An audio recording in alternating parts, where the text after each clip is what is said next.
नमस्कार, पेरिसाइक्लिक प्रतिक्रियाओं और कार्बनिक प्रकाश रसायन पर पाठ्यक्रम में आपका स्वागत है।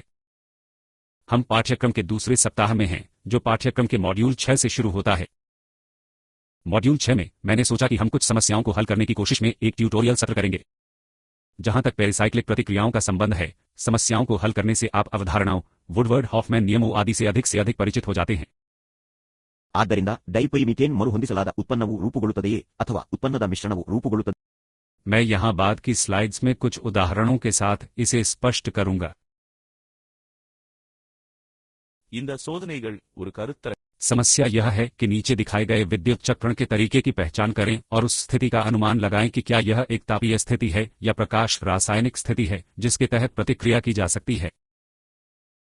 எனவே மீண்டும் இது கொள்கைகளையும் வழி प्रारंभिक सामग्री संरचना दी गई है और उत्पाद संरचना भी दी गई है।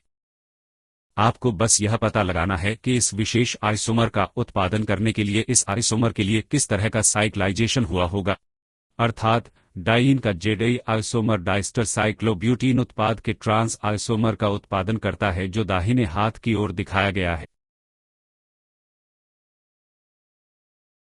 अब इस अणु को इसमें बदलने के लिए आपको पहले शामिल इलेक्ट्रॉनों की संख्या को गिनना होगा।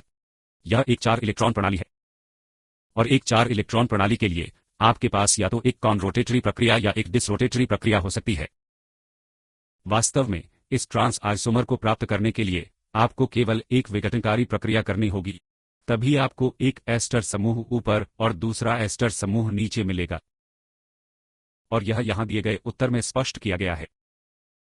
इसलिए यदि आप एक अवरोधक प्रक्रिया करते हैं जैसा कि तीरों द्वारा इन बंधनों को इस विशेष तरीके से घुमाते हुए दिखाया गया है, तो यह एस्टर समूह नीचे चला जाएगा और हाइड्रोजन ऊपर आ जाएगा। तो एस्टर नीचे चला गया है और हाइड्रोजन ऊपर है, जो संरचना में चित्र में नहीं दिखाया गया है। इस विशेष मामले में एस्टर समूह ऊपर आएगा और हाइड्रोजन नीचे आ जाएगा। तो एस्टर समूह ऊपर है और हाइड्रोजन इस विशेष संरचना में नीचे आ रहा है।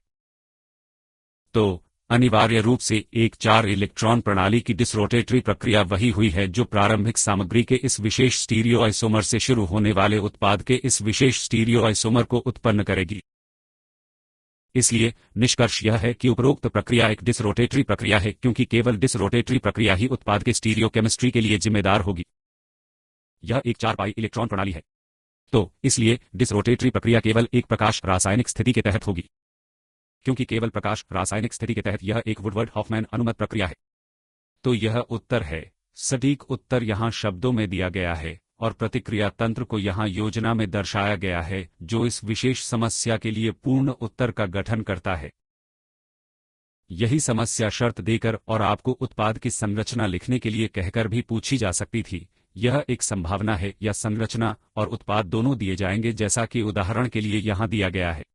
आपको प्रतिक्रिया की स्थिति और प्रतिक्रिया के तरीके की भविष्यवाणी करने के लिए कहा जाएगा, जैसे कि उदाहरण के लिए यहां प्रश्न तैयार किया गया है। वैकल्पिक रूप से शर्तें दी जा सकती हैं, साइक्लाइजेशन का तरीका दिया जा सकता है, उत्पाद संरचना दी जा सकती थी और उपयुक्त प्रारंभिक सामग्री के लिए पूछा जा सकता था जो इसे प्राप्त करेगी।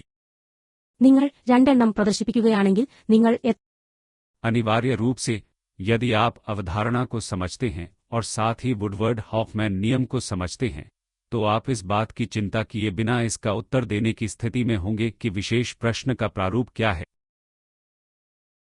यहां एक और सवाल है, उत्पाद की संरचना और स्टीरियो केमिस्ट्री की पहचान करें। यह एक सीधा सवाल लगता है। प्रारंभिक सामग्री की संरचना दी गई है। इस स्थिति को एक प्रकाश रासायनिक स्थिति के रूप में दिया जाता है। यह एक 6 electron electrocyclic ring opening reaction है। നിങ്ങൾക്ക് 20 മില്ലിയാംപിയറുകൾ വേണമെങ്കിൽ ഇവ ഓരോന്നും 5 മില്ലിയാംപിയറുകളായി പങ്കിടാം. ഒരുമിച്ച് നിങ്ങൾക്ക് 20 മില്ലിയാംപിയറുകൾ ഓടിക്കാം.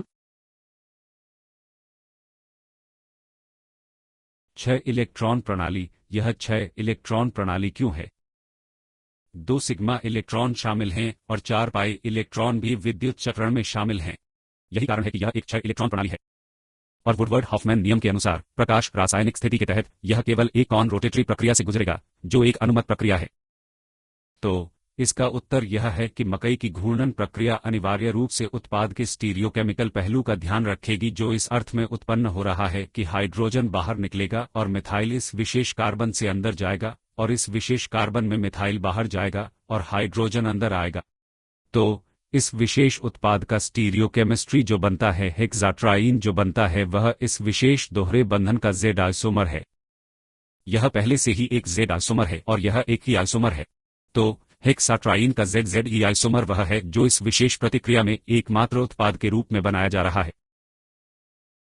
अब यह प्रश्न आपसे संतुलन के लिए एक उपयुक्त तंत्र का सुझाव देने के लिए कहता है। अब यदि आप संरचना को ध्यान से देखते हैं तो प्रणाली में मौजूद ड्यूटेरियम परमाणुओं को 4 कार्बन द्वारा अलग किया जाता है।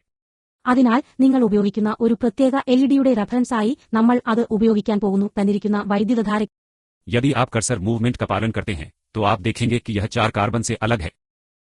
उत्पाद में भी इसे 4 कार्बन कार्बन संख्या 1, 2, 3 और 4 से अलग किया जाता है। तो कुछ आणविक पुनर्व्यवस्था हुई होगी और प्रारंभिक सामग्री की संरचना को देखते हुए यह एक साइक्लोब्यूटीन व्युत्पन्न है। కాబట్టి ఇది జన్యువులో ఉన్న న్యూక్లియోటైడ్ల క్రమం మరియు మీరు ఇక్కడ చూసే ఈ तो 180 डिग्री पर इस विशेष अणु के लिए होने वाली सबसे संभावित प्रतिक्रिया चक्र खोलने वाली प्रतिक्रिया के रूप में साइक्लोब्यूटीन का उद्घाटन है। तो साइक्लोब्यूटीन वास्तव में एक कॉन रोटेटरी प्रक्रिया द्वारा एक वलय खोलने वाली प्रतिक्रिया से गुजरता है। क्योंकि यह एक सिस-फ्यूज्ड प्रणाली है, कॉन रोटेटरी प्रक्रिया एक ड्यूटेरियम को अंदर और दूसरे ड्यूटेरियम को बाहर रखेगी।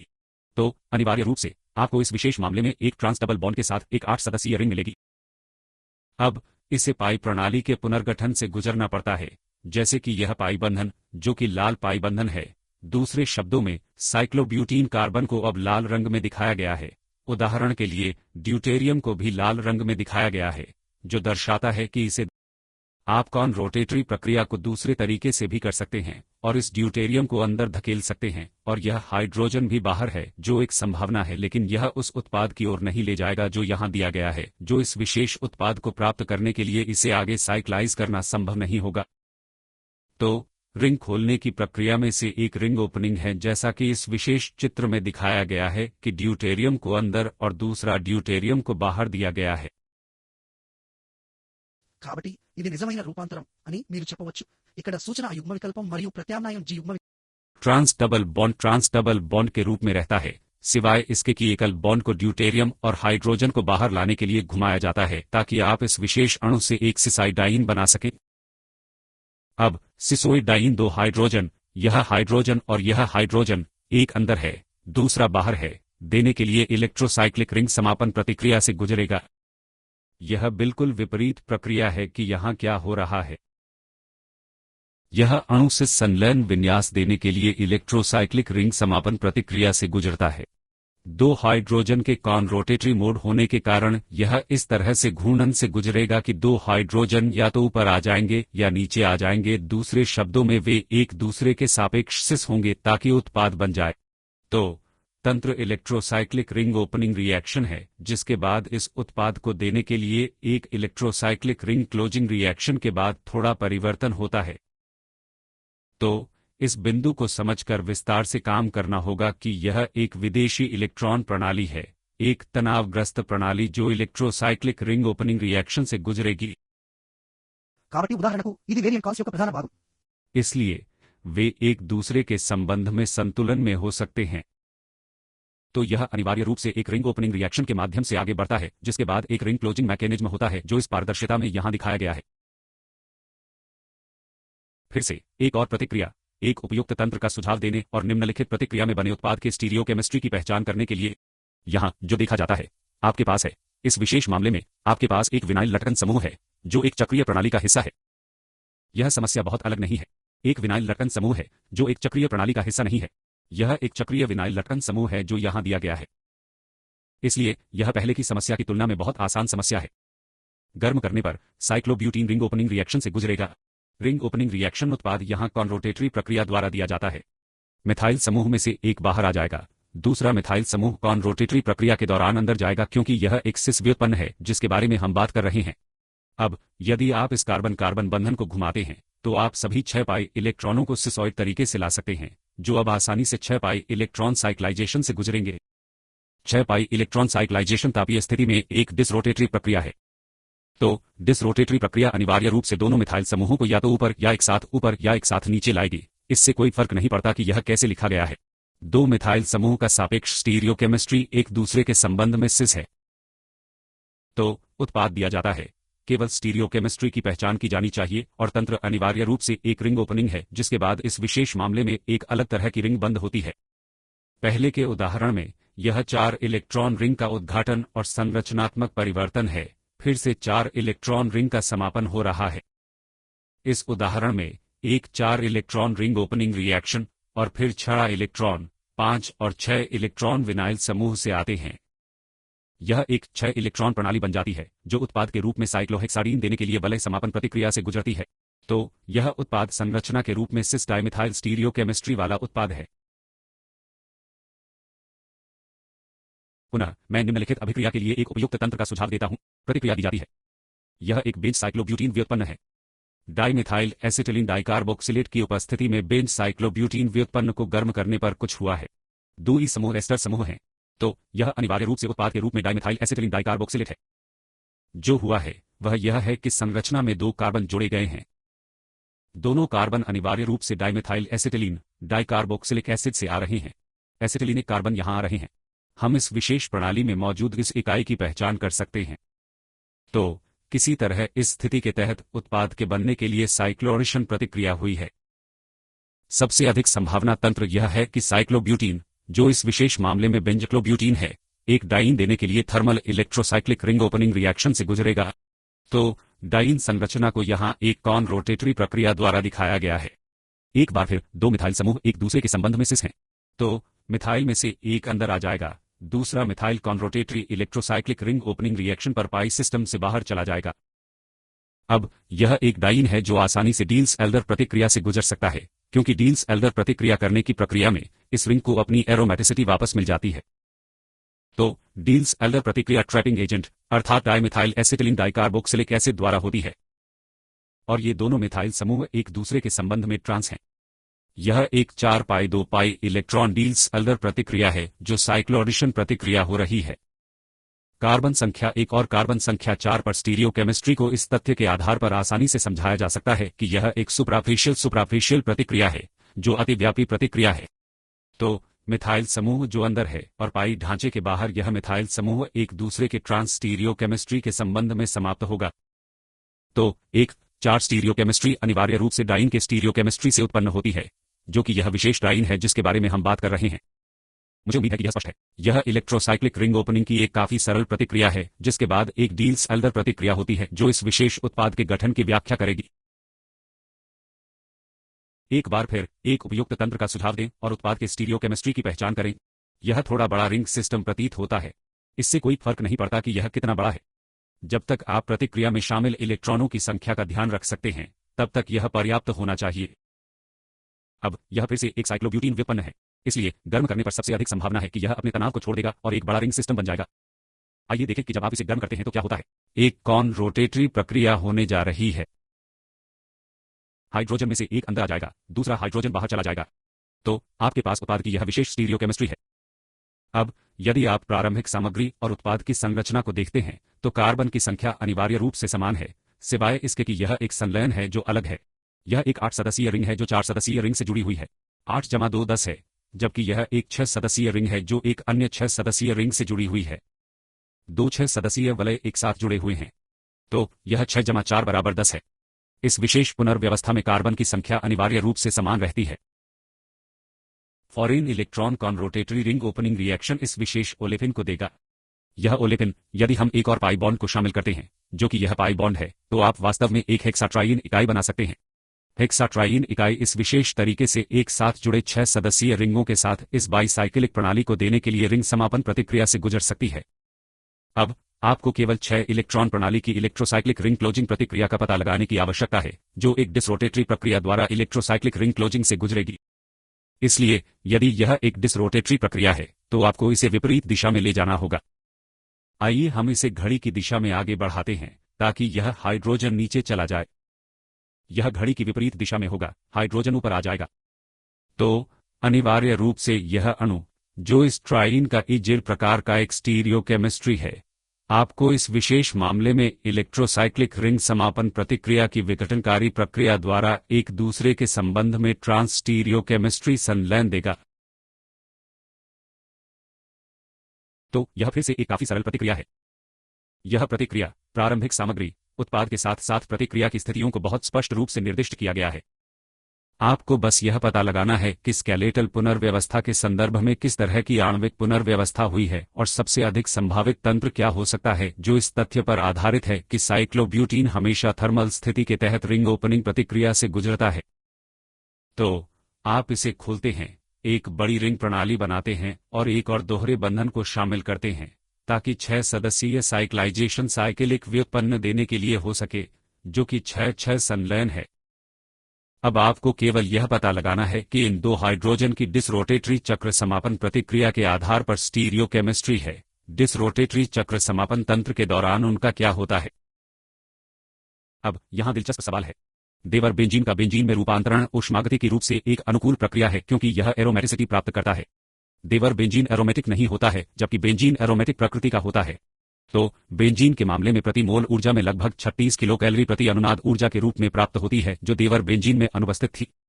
हालांकि देवर बेंजीन का बेंजीन में थर्मल आइसोमेराइजेशन आसानी से नहीं होता है। तो क्या इस रूपांतरण के लिए प्रकाश रासायनिक स्थितियां अधिक अनुकूल होंगी? यह कुछ ऐसा है जिस पर हम पहले ही नियमित व्याख्यान के दौरान चर्चा कर चुके हैं। उदाहरण के लिए यह वह प्रतिक्रिया है जिसके बारे में हम बात कर रहे हैं। क्या आप देवर बेंजीन से जा सकते हैं जो कि यह बाईसाइकिलिक फ्यूज सिस्टम है जो एक मोनोसाइक्लिक एरोमेटिक प्रणाली है जो एक बेंजीन है। क्या होता है जब आप एक thermal electrocyclic ring opening reaction करते हैं तो आपको बेंजीन बिल्कुल नहीं मिलता है, आपको ट्रांस बेंजीन मिलता है जो ज्योमेट्री के रूप से संभव नहीं है। हालांकि ऐसा इसलिए है क्योंकि कॉन रोटेटरी प्रक्रिया हाइड्रोजन में से एक को अंदर लाएगी और दूसरे हाइड्रोजन को बाहर भेजेगी। तो उसके परिणाम स्वरूप आपको यह तथाकथित ट्रांस बेंजीन मिलता है जो एक गैर मौजूद अणु है। दूसरी ओर प्रकाश रासायनिक स्थिति में यह डिसरोटेटरी प्रक्रिया दोनों हाइड्रोजन को बाहर कर सकती है जिससे अनिवार्य रूप से बेंजीन का निर्माण होगा। इसलिए जहां तक इस परिवर्तन का संबंध है, हालांकि वुडवर्ड हॉफमैन ने एक कॉन रोटेटरी प्रक्रिया द्वारा अनुमति दी है, यह एक ज्योमेट्री निषिद्ध प्रक्रिया है। यह नहीं हो रहा है क्योंकि ज्योमेट्री संभव नहीं है। इसलिए हालांकि वुडवर्ड हॉफमैन नियम कहता है कि इसका गठन किया जाएगा, यह एक व्यवहार्य प्रतिक्रिया या अनुमत प्रतिक्रिया है। यह वुडवर्ड हॉफमैन का नियम है कि प्रतिक्रिया की अनुमति है लेकिन जियोमेट्रिक रूप से निषिद्ध प्रतिक्रिया है। दूसरी ओर प्रकाश रासायनिक समरूपीकरण दोनों वुडवर्ड हॉफमैन नियम की अनुमति के साथ साथ बेंजीन देने के लिए ज्योमेट्री की अनुमति है। और यही इस विशेष प्रश्न का उत्तर है। अब ये कुछ प्राकृतिक उत्पाद संरचनाएं दी गई हैं। इन्हें एंडियांड्रिक एसिड डी और ई कहा जाता है। तो यह एंडियांड्रिक एसिड डी है और यह एंडियांड्रिक एसिड ई है और ये प्राकृतिक उत्पाद हैं। तो किसी ने प्रकृति में इन प्राकृतिक उत्पादों के निर्माण के लिए एक जैव संश्लेषण का प्रस्ताव दिया है और जो प्रीकर्सर सुझाया गया है वह यह विशेष प्रीकर्सर है जो एक एसाइक्लिक ओपन चेन प्रीकर्सर है। अब आपको बस इतना करना है कि इस प्रीकर्सर से आप एक साइक्लाइजेशन प्रक्रिया के माध्यम से इस एन डी एंड्रिक एसिड डी और ई को कैसे प्राप्त करते हैं। अब इन दो अणुओं के संश्लेषण में शामिल प्रतिक्रिया की पहचान करें जो इस खुली श्रृंखला अणु से शुरू होती है जो यहां दी गई है। अब जो पहचानना महत्वपूर्ण है वह यह है कि यह CH2COOMe समूह जो यहां मौजूद है, CH2COOMe समूह जो बरकरार है, और यह डाइईन भाग जो कि C double bond C phenyl है जो भी मौजूद है। तो ये अंतिम समूह प्रतिक्रिया में शामिल नहीं हैं, वे इस विशेष पॉलीन प्रणाली पर एक प्रतिस्थापन की तरह व्यवहार करते हैं। पॉलीन प्रणाली क्या है? क्योंकि ਅਸੀਂ ਪਹਿਲਾਂ ही मान चुके ਹਾਂ ਇਹਨਾਂ सारे फंक्शन। तो यह एक ऑक्टाटेट्राइन अणु है। ऑक्टाटेट्राइन अणुओं को साइक्लोऑक्टाट्राइन अणु देने के लिए इलेक्ट्रोसाइक्लिक रिंग समापन प्रतिक्रियाओं से गुजरने के लिए जाना जाता है। साइक्लोऑक्टाट्राइन अणुओं को आगे इलेक्ट्रोसाइक्लिक रिंग क्लोजर रिएक्शन से गुजरने के लिए जाना जाता है ताकि इसे साइक्लिक सिस्टम में फ्यूज किया जा सके, जो 6-2 संलयन है। दूसरे शब्दों में 6 सदस्यीय वलय और 4 सदस्यीय वलय संलयन वह है जो हमारे पास इस विशेष प्रणाली में 8 कार्बन का गठन करता है जो इस ऑक्टाटेट्राइन की इलेक्ट्रोसाइक्लिक वलय समापन प्रतिक्रिया से उत्पन्न हो रहे हैं। तो इस प्रतिक्रिया के लिए सबसे संभावित तंत्र यह है कि ऑक्टाटेट्राइन को इस विशेष तरीके से एक जिगजैग प्रारूप में लिखा जाता है। यह एक जेड दोहरा बंधन है, यह भी एक जेड दोहरा बंधन है। इन्हें जेड चक्रीय शैली में सिसोइड शैली में लिखा जा सकता है। यह एक ट्रांसोइड संरचना है। तो यह उसी अणु की सिसोइड संरचना है जिसे फिर से लिखा गया है। तो ये दो समान अणु हैं सिवाय इसके कि यह इस विशेष अणु का एक संयोजक है। संरचनात्मक परिवर्तन उच्च तापमान पर हो सकते हैं। तो एक बार जब यह इस संरचना को प्राप्त कर लेता है तो यह सभी सिसोइड संरचना है जो इलेक्ट्रोसाइक्लिक रिंग समापन प्रतिक्रिया के लिए सबसे अनुकूल स्थिति है।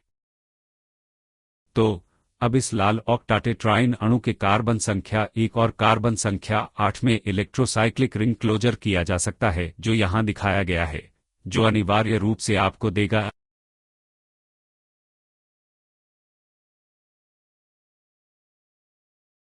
तो तापीय स्थिति के तहत 8 इलेक्ट्रॉन प्रणाली। यह एक कॉन रोटेटरी प्रक्रिया है जो दो प्रतिस्थापनों को एक दूसरे के संबंध में ट्रांस लाएगी।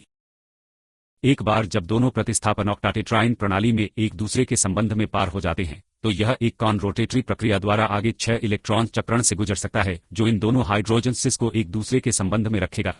तो अब हमारे पास आवश्यक एंडियांड्रिक एसिड संरचना है जो यहां दिखाई गई है। वास्तव में यह संरचना इसके अनुरूप है जहां ये दो हाइड्रोजन और लटकन विनाइल डाइन समूह एक दूसरे के संबंध में सिस हैं। तो वे अनिवार्य रूप से इस संरचना में भी हैं। ये दोनों एक दूसरे के संबंध में ट्रांस हैं। एस्टर कार्यात्मक समूह और डाइन कार्यात्मक समूह एक दूसरे के संबंध में ट्रांस हैं।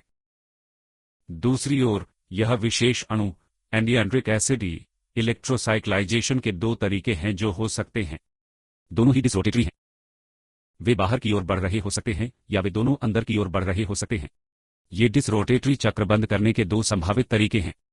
यदि आप उदाहरण के लिए इस अणु को लेते हैं और एक इलेक्ट्रोसाइक्लिक रिंग बंद करते हैं जहां आप तीरों को पाई प्रणाली के अंदर की ओर बनाते हैं तो दो हाइड्रोजन ऊपर आ जाएंगे और यह इस डायस्टेरियो आइसोमर के अनुरूप होगा। दूसरी ओर यदि आप दोनों डिसरोटेटरी प्रक्रिया के लिए तीर की गति या बाहर की ओर मुड़ने की गति करते हैं तो यह दो हाइड्रोजन को नीचे लाएगा। दूसरे शब्दों में वह स्टीरियो आइसोमर होगा। उदाहरण ਲਈ ਸਾਡੇ ਕੋਲ ਇਹ ਫੰਕਸ਼ਨਸ ਹੈ। और एंडियांड्रिक एसिड ई और एंडियांड्रिक डी का गठन हो सकता है।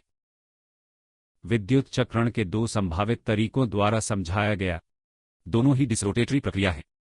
डिसरोटेटरी प्रक्रिया इस अणु में इस विशेष कार्बन कार्बन बंधन के मुड़ने के संदर्भ में अंदर की ओर या दोनों तीरों को बाहर की ओर ले जा सकती है।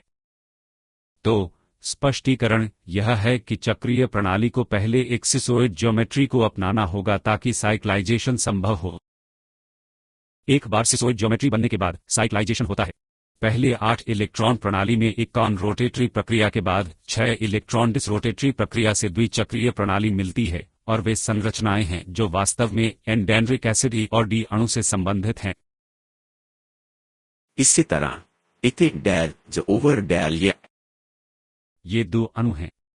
यह एक अणु है जहां आपके पास 5 सदस्यीय रिंग के लिए 4 सदस्यीय फ्यूज है। यह एक सिस स्टीरियोकेमिस्ट्री है।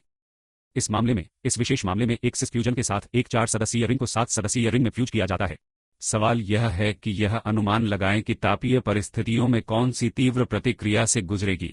रिंग ओपनिंग प्रतिक्रिया।